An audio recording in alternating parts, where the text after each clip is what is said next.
ઘરે કોઈ આવે ને રિમોટ આપે, મોબાઈલના ડેટા બહાર તો બાકી રામ છે.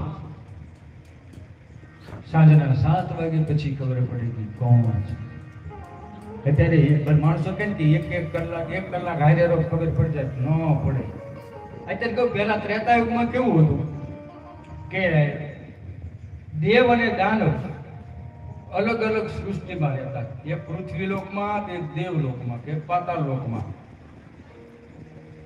પછી આવ્યો સતયુગ, પછી ત્રેતાયુગ. એમાં એવું હતું કે રાક્ષસો પૃથ્વીલોકમાં રહેતા હતા, દેવે પૃથ્વીલોકમાં, રામ અને રાવણ. પછી આવ્યો દ્વાપર યુગ. એમાં કેવું છું, એક કુટુંબમાં બે હતા, કૌરવ અને પાંડવ.